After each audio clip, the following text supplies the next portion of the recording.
Welcome to Minutes by Minutes. I'm Elgin Nichols. And I'm Dave Kenny. And we're here to talk about what goes on in the village, the township, you know, those government people that makes regulations, rules to affect you out there.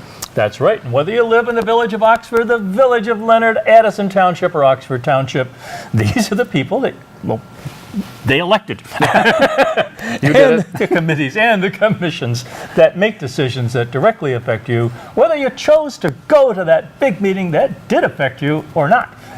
And don't be surprised if your taxes go up. And that's why we're here. It could happen. Has happened. It will happen. Might happen. And if you folks don't show up, like David says, you know, don't be too surprised. That's the part that we want to talk about, and that is humor. There's humor in every meeting. And by the time you read about it in the paper, it's too late. it is too late, yes. And the other thing we do is we spread rumors. So what you want to do is look at the content of what we talk about and kind of select the truisms from the falsisms. If we're good, you won't be able to. If you're good, you won't be able to. Yeah, right. So let's get on with it. Let's see how we can really mix things up here, shall we? All right. Okay, several meetings that we want to talk about. The first one is the Village of Oxford Planning Commission meeting. And it was quite a long meeting because they did talk about ordinances and rezoning areas. And there, at one point, it became very, what would she say, interesting? Mm-hmm. Okay. The other meeting I want to talk about is the Oxford Area Cable Commission meeting. That's right. And you were there. Our parent organization. And you're prepared to talk about that one for sure, right? It was a short meeting. It was a short meeting, okay. And then if we have time, I want to mention a few things as to what's happening with NODA and also the Pollyant Trail rather quickly. But let's get on with the Village of Oxford Planning Commission. The chairman for that particular group is Gary Douglas. Rose Beema sits on that board. Jack Curtis from the township, and let me see, Gary Deeg is on there, Maureen Helmuth from the village, Adam Johnson is on there, and a vacancy is there. But during this meeting, they did fill the vacancy. Well, they didn't fill it because that has to be done by the village council, but they can make recommendation. When have they ever turned anyone down? Well, not since you were there. I see. Okay, well, that is a rumor will spread too. He actually tried to get on this board, but he's from a different township, so they wouldn't let him. So they did turn him down. Anyway. Alien Nation. Alien Nation, yes. So anyway, first thing they did, of course, is the pledge. They got the preliminaries pretty much settled. And the chairman, Douglas, he thanked the public for showing up. By the way, they had a lot of people show. That's why he thanked them. Oh, someone's ox was going to be gored. No, they just want to make your positions known out there. So if you would have shown up at this meeting, you probably would have had to stand out of the side of the window, looking in, with your noses pressed to the window. I've videoed meetings like that where you're squeezed into a tiny little corner. I've seen those too, yeah. Well, so this was a pretty active meeting. And so he did thank the public for showing, and he did cover the rules that they have for the commission. And one of those rules is a 3-minute limit. And the procedures, being there's so many people there. Have a little timer with a cooking bell. Well, here's the point. Here's the point. If he didn't have a limit on it, or if they didn't have a limit on it, they would still be in session right now, and that was several days ago. I see. Just like our Congress. Just like our Congress, yes. But I think they get a lot more done, maybe, than what our Congress does. That's true. That's another rumor. When have they ever spoken for 3 minutes? Never, ever. That I know of. Their DNA just doesn't work that way. Right. So the first thing came up is we need to approve the agenda. They all approved it, so it was good. They went on with it. They did the minutes for April 4th, and obviously that was approved. Okay. They get this information up front, so they have an opportunity to review it. And then they said, is there any correspondence? None. No correspondence, so they went on to new business. Interesting enough, location, a gentleman that owns property at 142 South Washington is moving his business. And Chris Corey reviewed that, and his name is Edwards Chiropractic. And Edward Graumenstein is the person that owns it. Oh, I thought his last name was Chiropractic. Could be Chiropractic, yes. But anyway, that would be a good name. Okay. Couldn't go wrong with that one. No. Anyway, he wants to move his existing business location from 142 South Washington next to actually, you know, Choo Choo's is located down there? It's between Choo Choo's and the church. He wasn't that far away from it anyhow. No. But Choo Choo's in the church area. I'm trying to think. Choo Choo's in the church. Yeah, there's a church there also. Oh. On that same street. down further. Anyway, he's going to move the sign, not a long distance, but the thing that came to point here was that his existing sign is 32 square feet. And the code requires, or the ordinance requires, 16 square feet. However, Was he grandfathered in? under the new ordinance, which you're going to have, the answer to Oh. that was no. There's no grandfather with this one. Been Oh. long buried, gone. So anyway, the new ordinance that they're going to implement or attempting to implement, for the village, will require 24 square feet instead of 16 square Does the feet. sign sit at right angles to the road, or is it flat on the building? No, it's going to be on the road, and it will be so that you can read it from both directions in terms of traffic. Okay, so it's right angled. Right. And Chris Corey made the point that there's other signage in that area that are the same size and dimensions as what this one is. Is or will be? Is.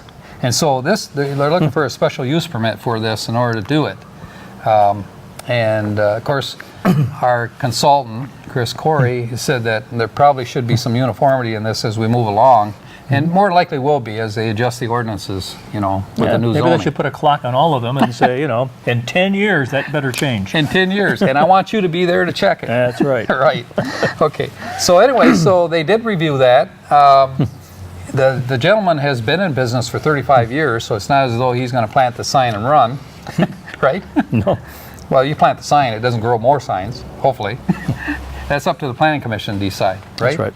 It would being be. a chiropractor, I'm sure he'll straighten them out. I'm sure he would. Straighten them out.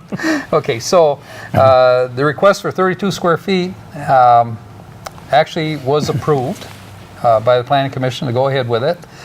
It will have exterior lighting to it, not internally lit, as the other signage along that road is. So that took care of that. Guy was pretty happy, did a little Snoopy dance and sat down. I've seen some of those signs that are illuminated with other lights, and sometimes they really get in the way of traffic. Yep. They'll- Now, when this sign is moved, distracting. of course, you've got the inspector that will come in and he'll Yeah. make sure that it's, according to requirements. Properly done. Properly done, yep. And the right way of doing it. Okay. Public hearing. Chris Corey had a public hearing, started with McKenna and Associates, in which he wanted to see if there's any questions about the signage. And there was no question, so certainly, as I said, it was approved without question. Russell Gill is an applicant for the Planning Commission. As I mentioned, there's a vacancy. And just to give you a little information about Russell, he's new to the area. He lives on 28 West Burdick Street. He's been in the community for 3 years now, he and his family. He is a technology engineer, has been for 22 and a half years. That's his profession. And he did let me see, what did he do? He applied, he has an applied science degree. Oh, So he's like you. As He in- knows all the science stuff. well, that's what engineers do. Yeah, he They probably apply makes science. Probably makes smoke. He explodes things, and then has to put them back together. That's the thing you haven't learned yet. No. We'll talk more about that when we come back right after this.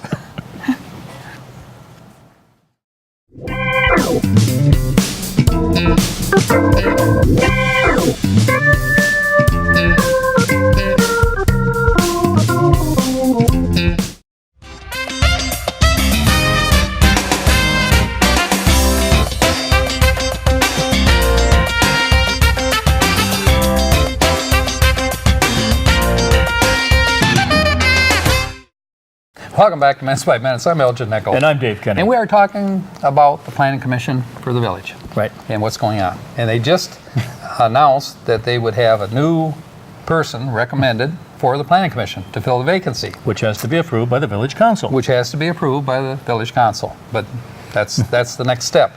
Russell Gill is that person. Seems well qualified. Seems to have a real interest in solving some issues with the village, and so I think he'll make a pretty good person for that particular seat. Let me see what else. Public hearing, proposed zoning map, and ordinances. Chris Corey, remember we were talking about the various things that they're going to do in terms of zoning. Yeah, they're going to For the village. simplify it. Yeah, right. They will. They're going to eliminate some zoning and change it to others. And Confuse that kind of people. thing. No, See if we no, they won't confuse. confuse people. Well, that's what we're here for. We're That's here true. to confuse you. Okay. So anyway, Well, in other words, there's going to be less confusion. less zones. We'll say it. Less They'll be zo- consolidated. less- well, won't be any less zones. They'll just be consolidated, as you put it. That makes less zones. It makes more sense, but less zones. Okay. If they're adjacent, there are going to be less zones. They could be, yeah. So anyway, Chris Corey, he said that the objective is to promote private investment, also to streamline procedures, to reduce complexity. Now there's where we come in. We make it more complex. All right. Easy to understand. Well, we could Yeah. take care of that. And like you, protect village character. Speaking of characters. Character. Yeah. And implement master plan. Okay, there's a master plan out there, and they check against that occasionally and say, hey, did we get it? No, we didn't get it this time. Have Maybe they gone next through their time. refresh? Aren't they supposed to refresh, what, about every 5 years? Every 5 years. Yep. Yeah, the master plan has to be reviewed and brought up to date. Or is that what this is? No, that's not what this is. Oh? They're just going to go forward with this because it's going to match what the original master plan was pointing to. Does this bring it into some kind of conformity, say, with the county or the state? Or is it just a self-initiative here? Other villages have done the same thing because they, over the years, expanded their zoning definitions to include multiples within a particular area. So they've consolidated them, as they're going to do here. Okay. So we're not the first to do it, guys. We wish you were the first, right? Yeah. And you did admit it. Did admit what? They're going to consolidate. Hey, they are going to. Oh, we did. Okay. He said that one thing that will not change for you folks out there is that tax rates will remain the same. Goody. And water rates will not increase. Double goody, right? And the And air then- will still be free. Hey, the air is still free. If you have homestead exemptions, those won't be infringed upon. So you'll still have them. Good. Okay. Sounds good. No new taxes, no high water pressure increases. You'll never know what happened. Taxes? Okay. All those kind of things. Okay. So anyway, Chris Corey said that the objective here is to provide more downtown housing as one of the criteria. To consolidate single-family districts into R1 district, which are now R1, R2, and R3. So like you said, consolidated into one, R1. And multifamily districts, which is RM district. And then the entertainment district, which is R&R. Right. Well, the R&R, don't R&R. Okay. R this. Okay. Anyway, the RM designated new district forms by eliminating RM1 and RM2. So again, consolidated. Create new flex zone area also, which would be from marketplace, or the market would dictate, what that area would be. For example, if there's areas in the area that are commercial, industrial, and then right across from it could be residential. So if the market comes in, they say, well, we're going to wipe out this area and we want to make it all residential, so be it. It could be done. If, let's say, industrial comes in, they say, we want to buy up all these houses and we're going to make it industrial. Again, it has the ability to do it. Hence, it's flexibility. Yeah, flexibility. And they're going to eliminate CO, commercial office district. And they're going to change that to C1 transition area. Okay? What's the difference in transition and flex? Well, a transition area is one that they can use for, let's say if you want to put a church in that area, you can do that. If you want to put a residential in that area, you can do that under certain requirements, stipulations of ordinances and requirement for construction and ability to be there. Got it? Sure. Yeah, he doesn't have it, but he'll get it. Okay, eventually we do this enough times. Target rezoning for economic development, most important. Above, let me see, envisioned by the master plan. They have to use the master plan as a guide to move forward on this. Less special use permits is what they want to eventually have happen. There's so many special use permits. We just talked about one for signage because, you know, it's not really meeting the 16 square feet as required now. Won't meet the 24 square feet in this particular case we just talked about. So again, it will eliminate the use of special use permits if they can define the ordinance specifically for that purpose, right?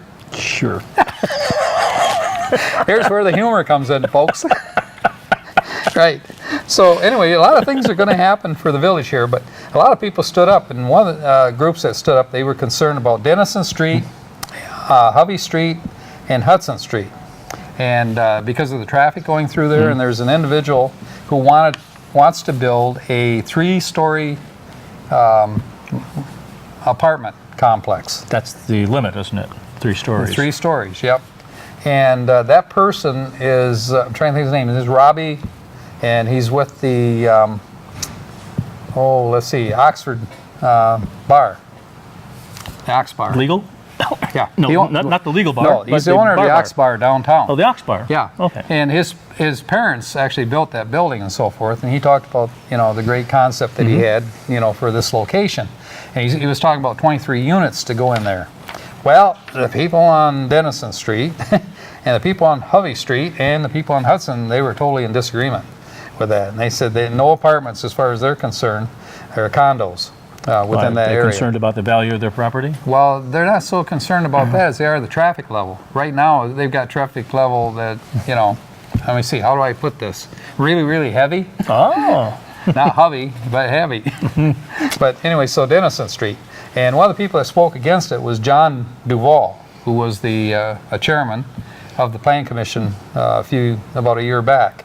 And he came forward and he said, look, He's the he's not chairman interested. emeritus. Right. He says, if you change this R1 district to C1, he says, then there's nothing to stop these guys from doing this. There's nothing to stop them, anybody else from doing the same thing. The dominoes will start Yeah, falling. They will start falling. So he said, we're totally against this. You know, we feel for the guy that wants to do this if he owns the property. However, it's not for the best interest of the community, you know, to do this. So another person stood up, and his name was Adam Wiggin, and he opposed it as well on Dennison Street. And our illustrious township supervisor, who actually lives on Dennison Street, he stood up to the microphone. He said, I am totally against this. It should not happen. He says, we don't need the traffic, and he says, we don't need the change. And so they did a vote on this, and when it was done, they decided not to include this with the package, with the bundle, Well, then. and not to make the recommendation to the village council to move on this particular requirement for zoning. So, good move on their part. They saved it. See, you folks show up, Well, it depends. things like that can happen. Depends which side you're on there. Yeah, it depends. Yeah, it depends on which side you... And we'll talk about that when we come back, again, right after this. Welcome to American Legion in Oxford for the best fish on Fridays. That's right, from noon to 8:30. You can get the best walleye in Michigan. You can get walleye, baked cod, chicken strips, baked potatoes, and more. On the hall side of the Legion, oh, hello there, friends. You can have 12 friends on a table, any one of the best military museums in Michigan. And the dining side, oh, hello again. More comfortable with many 4-seat tables and a couple of 5-seaters. Now on Friday we usually have about 400 to 500 best friends for our fish. Carry out? You bet. We have 50 to 60 carryouts at the post. We have some young friends with the birthdays and some of our best seniors at the post. Oh yeah, waitresses, they go like a track waitress to get your food. If you have never enjoyed our secret famous walleye at the Legion, come on in every Friday from noon to 8:30 at the American Legion Post 108 on 130 East Rainer Road, Oxford. Canine Stray Rescue does just that. Rescue stray dogs for new families. But they need your help. Become a volunteer at Canine Stray Rescue League of Michigan. Take dogs for walks, help them socialize with others, and help them get adopted. Fill out an application and help a family add a new member today.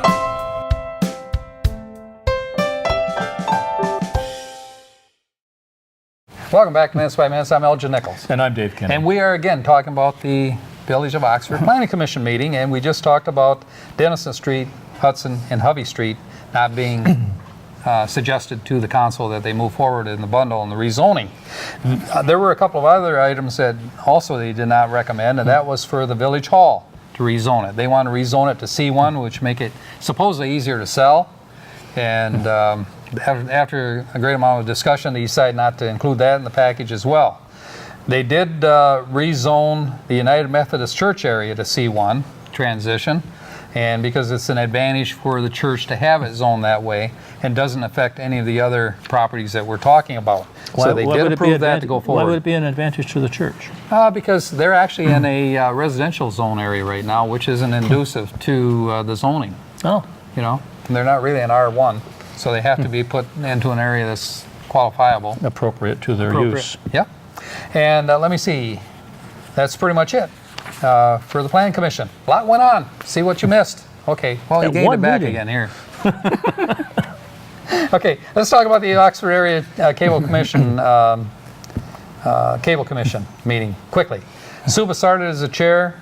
Shar Sotheby from Leonard serves on that board. Lori Fisher from Addison Township, and she is the treasurer. Bill Dunn, who serves as a secretary on this board, and he's, of course, the supervisor for Oxford Township. Ed Hunwick, who's representing the township as well, serves on that board, and there are a couple of alternates. Oxford alternate is Margaret Payne. Remember, she That's wasn't right. there, and they raised her hand for her. And so she's on this board as an alternate. Jacob Newby, who's a gentleman from Addison, elected first term, will also serve as an alternate. And let me see, from Leonard, there will be Paul Almirante. Almirante. Right. Yep. You know Paul? No, Oh, okay. You sound No, like you knew him. I know Best the friends. Okay. Anyway, they did the pledge, of course, and went through all the preliminaries. The agenda was approved. They approved the minutes for March 27th. They paid the bills, $20,052.25. You gonna pay the 25 cents this year? that's the last time you get to look in a catalog. You got it. Okay. Unfinished business came about. Employee handbook. Hey, the illustrious handbook. Where are we at? Okay, Sue Bassarded, the chairperson. She said, hey, it's coming. And it would be coming through the auspices, the control of the attorney, who would be Mr. Bob Davis. Davis. Yes. And he's on vacation right now, enjoying margaritas down there in Mexico or something. But anyway, he'll be back in time for the next Paper's meeting. going to be yellow. We'll spread the rumor. If he comes back with a suntan, Bob, you're in trouble. Better be marked up too. He would be, yeah, he probably would be. Okay, so anyway, the employee handbook is a thing that's going to be coming in the future. Heard that before. And from the past. And in the past.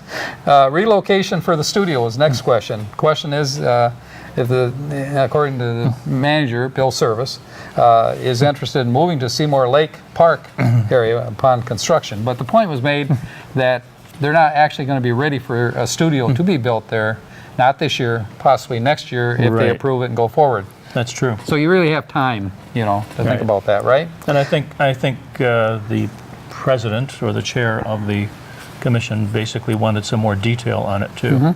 Right. And I think it's been given to architect for review, architectural plan. And there is some general pricing, I guess, that's been put forward in the cost of the building. And it ranges somewhere around $150,000 in that And neighborhood. there are issues Right. like making the building ADA compliant and what Yeah. have you. Stuff you'll run into when either you revise an old building or build a new one.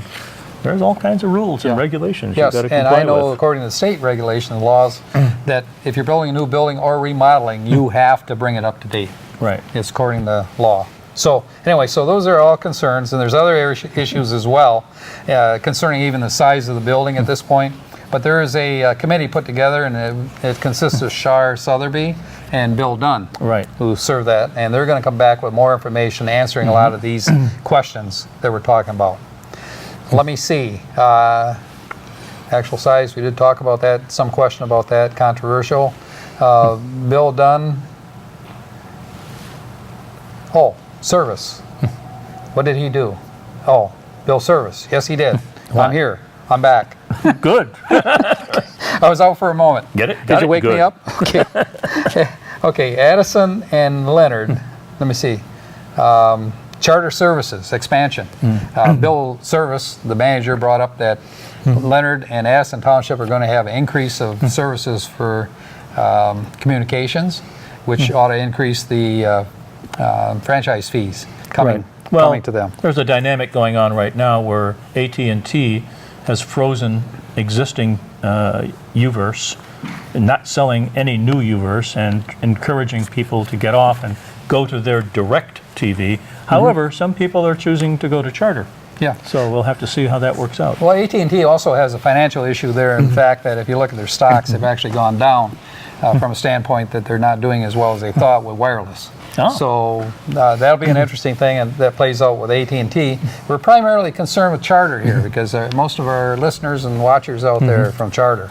So, Right. UVerse carried us, but DirecTV will not. Right, and Charter is going to increase their service throughout this area. Their intentions, according to engineers, is to expand their cable capability. So that's good for you folks out there and improve the signal that you get. That being said, next question that came up was about drones. And if you recall, the drone that we requested and had actually budgeted, and they actually Right. approved, was put on hold.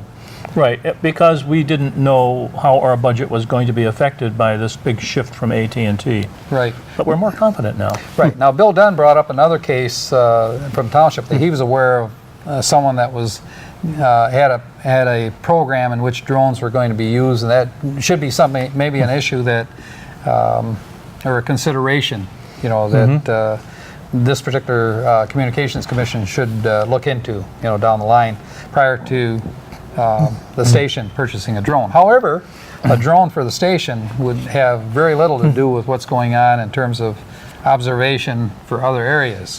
I mean, it's like in another terms- technical equipment that we would use for our production. But in terms of what we would need to buy and how we would operate it, we're pretty much locked and loaded. We know exactly what we want to get, and we also have developed an operational manual. Well said. I like that. Yeah. Okay. Anyway, and that's true. It was. And one other thing is manager's report, Bill Service. He said, "Hey, the TriCaster is up and running and great. Everything is fine." Yay. That's why you're watching us today on the TriCaster.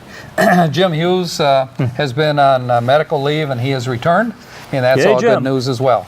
Two quick things I have to say, and that is the NOTA, North Oakland Transportation Authority, Police Chief Narsh from Lake Orion. Was involved in an investigation concerning a credit card that was misused personally, which was the That was in the paper. NOTA card. Yeah, it was in the paper. That information is $5,000 in personal usage apparently, and that information was transferred to the Oakland County Prosecutor's Office. Think about credit cards, they leave a trail. They do. You follow the money, you'll find out what happened. No question. That was Speaking V.I. of it, Warshawski. That was a movie.